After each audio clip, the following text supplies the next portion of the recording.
11वीं गणित क्लास में आप सभी भाई बहनों का स्वागत है। आज हम लोग अनुक्रम और श्रेणी पढ़ेंगे। 11/1/2021 दिन सोमवार, सभी के लिए सुबह मंगलकारी हो। तो यहाँ पर आगे बढ़ते हैं। समांतर श्रेणी के n पदों का योगफल। आप लोग पूर्व कक्षाओं में इसका अध्ययन कर चुके हैं। मान के चलते हैं कि इसमें समांतर श्रेणी का प्रथम पद a और सार्वधातर d है ना, और अंतिम पद l तथा n पदों का योगफल Sn मानते हैं। तब इस प्रकार से अपने पास सूत्र लिख लेगा Sn बराबर n/2 into 2a plus n-1d। इसी प्रकार से यदि समांतर श्रेणी के प्रथम पद a और अंतिम पद l है ना, तब nवां पद an बराबर n/2 a धन l। और यदि अंतिम पद समांतर श्रेणी का l और सर्वांतर d है तो n पदों का योगफल Sn होगा। सॉरी, nवां पद नहीं है, Sn है। इन पदों का योगफल n/2 2l minus n-1 into d होगा। आगे इसी में क्वेश्चन देखते हैं। प्रश्नावली 18.3। इसमें क्वेश्चन नंबर 4 का पहला है, x का मान ज्ञात करने के लिए बोल रहे हैं। तो अपने को श्रेणी इस प्रकार से दिया है 25, 22, 19, 16 धन इस प्रकार से x बराबर 115। यहाँ पे इस श्रेणी का योगफल कितना है, Sn बराबर 115 और प्रथम पद कितना है 25 और सर्वांतर निकालेंगे है ना d का मान। तो d बराबर 22 ऋण 25, द्वितीय पद में प्रथम पद को घटाते हैं तो मिलेगा अपने को -3। अब मान के चलते हैं कि nवां पद x है, क्योंकि x का मान ज्ञात करना है। तो यहाँ पे दिया है ये प्रश्न में x है nवां पद, इसलिए an बराबर a धन n-1 इंटू डी। an का मान अपन क्या रखेंगे, x है। x बराबर a का मान 25 है, n-1 इंटू -3। इसको अपन सरल करेंगे तो 25 और ये ऋण और ऋण क्या हो जाएगा, धन 28 हो जाएगा और ऋण 3n है। समीकरण 1 मानते हैं। अब इसी में n पदों का योगफल, तो Sn बराबर n/2। अब यहाँ पे अंतिम पद और प्रथम पद ज्ञात है, इसलिए अपन ये वाला सूत्र लगा रहे हैं n पदों का योगफल का। तो अंतिम पद क्या दिया है यहाँ पे 111। Sn n पदों का योगफल n/2 25 धन x, या 125 बराबर n/2 25 धन। अब यहाँ पे x का मान रखेंगे समीकरण 1 से, तो 28 ऋण 3x है, तो 28 ऋण 3x है, 25 28 53 हो जाएगा 8 है ना, और ये ऋण 3x है n और 223 हो जाएगा। इसके साथ तिर्यक गुणा होगा तो 223 बोलता हूँ, 230। तो 230 बराबर इसको अपन कोष्ठक हटाएंगे 53n माइनस 3n² हो जाएगा, ये गुणा हो जाएगा। अब अपने को एक वर्ग समीकरण मिलेगा, इसको पक्षांतर कर दिए 3n² माइनस 53n धन 230 बराबर 0। मध्य पद को बांटने की विधि से 30 में 23 जोड़ेंगे तो -53 आएगा और गुणा करेंगे तो 223 ऋण ऋण धन हो जाएगा। तो यहाँ पे 3n निकाल लिए तो n-10 बच गया, यहाँ पे 23 निकालेंगे तो n-10। अब फिर n-10 क्या है, दोनों समान गुणनखंड है, इसलिए उसको भी उभयनिष्ठ ले लेंगे। तो n-10 3n-23 बराबर 0, n बराबर 10 या n बराबर 23/3। इसको अपन असंभव मानते हैं, मतलब संभव नहीं है दशमलव कारण, तो n बराबर 10 लेंगे। अब इसी में क्वेश्चन नंबर 17 इस प्रकार से दिया है अपने को समांतर 18.3 का, समांतर श्रेणी का पीवा पद q a और qवा पद b है।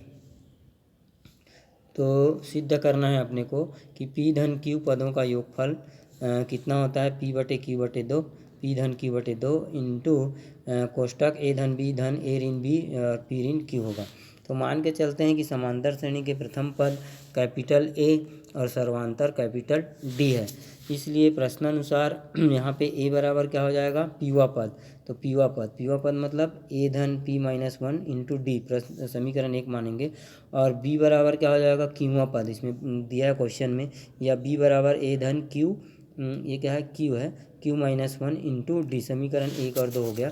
अब इसको एक बार जोड़ देंगे, एक बार घटा देंगे, तो 1 में 2 घटा रहे हैं तो इस प्रकार से हो जाएगा a ऋण b बराबर है ना p ऋण q इंटू कैपिटल D है ये into D minus q-1 into D को कॉमन ले लेंगे, p-1 माइनस q प्लस, तो ये प्लस माइनस कर जाएगा, p-q इंटू डी बच जाएगा। तो d बराबर मतलब सर्वांतर का मान अपने को मिल गया। सर्वांतर d बराबर क्या मिला है, a माइनस बी और p माइनस क्यू।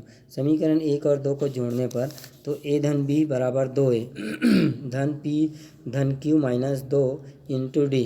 तो ये कितना हो जाएगा, a धन b 2a धन यहाँ पे इसको अगर गुना करते हैं तो ऋण 2d होगा, तो इसको दो भागों में बांट रहे हैं हम लोग, इसको d और d, क्योंकि अपने को सिद्ध करना है इसलिए। तो इसको एक d को इस प्रकार से लिख सकते हैं माइनस d के, इसको पक्षांतर कर देंगे तो क्या हो जाएगा a धन b और धन d, क्योंकि d का मान अपने पास a माइनस b और p माइनस q आ गया है, इसलिए पक्षांतर कर दिए। बच गया क्या यहाँ पे 2a धन p धन q माइनस 1 इंटू डी के, या a धन b धन, अब d का मान रख देंगे यहाँ पे d बराबर ये a बराबर क्या हो जाएगा 2a धन p धन q माइनस 1 इंटू डी। समीकरण क्या हो जाएगा, ये 3 हो जाएगा। अब अपने को p धन q पदों का योगफल बराबर क्या हो जाएगा, p धन q पदों का योगफल का सूत्र लगाएंगे। कौन सा सूत्र है, एस एन बराबर वो वाला n/2 और 2a धन क्या होता है n माइनस 1 इंटू डी। तो यहाँ पे a को अपन कैपिटल माने हैं प्रथम पद को, और d को भी कैपिटल D माने हैं सर्वांतर को, और p धन यहाँ पे n का मान है ये, तो p धन q/2 हो जाएगा। इसको लेके चलेंगे यहाँ, तो p धन q/2 है ना। अब यहाँ पे 2a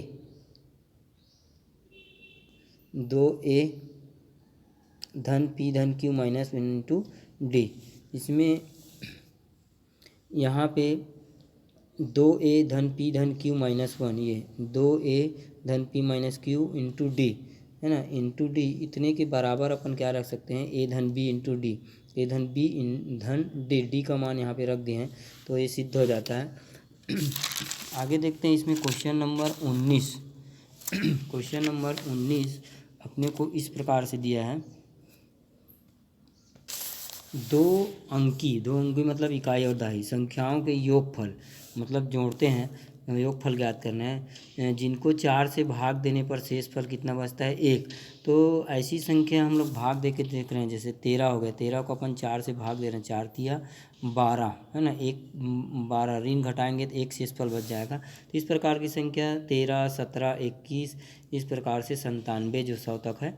तो यह संख्या समांतर श्रेणी में, कैसे समांतर श्रेणी, द्वितीय पद को प्रथम पद में घटाएंगे तो 4 मिलेगा, इसी प्रकार से 21 को 17 में घटाएंगे 4 मिलेगा।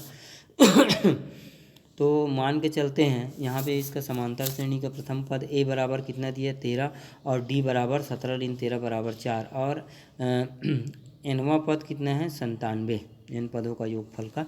तो मान के चलेंगे n पदों का योगफल an है, तो an धन a धन n माइनस 1 इंटू डी, 97 बराबर 13 धन n माइनस 1 इंटू 4 हो जाएगा, तो 4n माइनस 1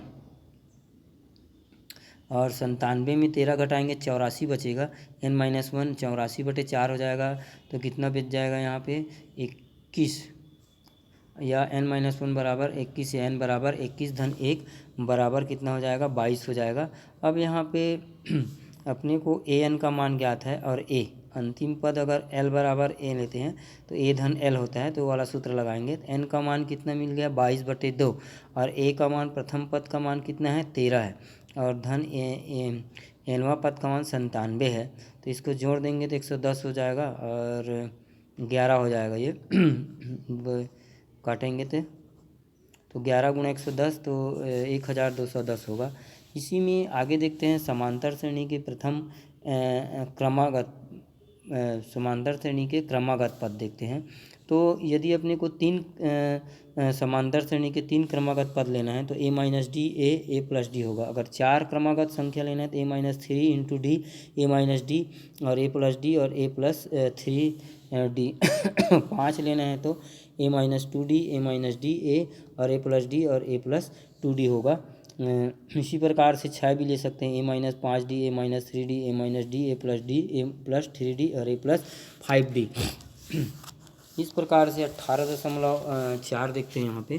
तो 18.4 में क्वेश्चन पहला इस प्रकार से दिया है, यदि किसी समांतर श्रेणी के 3 संख्याओं का योगफल क्या है 24 है, तो तथा उनका गुणनफल 440 है, गुणनफल, है ना। तो संख्या ज्ञात करना है। तो सबसे पहले अभी हम लोग क्रमागत संख्या देखे हैं। तो मान के चलेंगे कि समांतर श्रेणी के सॉल्यूशन में क्रमागत 3 संख्याएं इस प्रकार से होगा, a-d, a और a+d होगा। इसका योगफल प्रश्नानुसार पहला कितना दिया, 24। तो यहाँ पे d और ये d कट जाएगा, 3a बराबर 24, या a को 24 को 3 से डिवाइड करेंगे तो कितना मिलेगा, a का मान 8, मतलब समांतर श्रेणी प्रथम पद अपने को प्राप्त हो गया।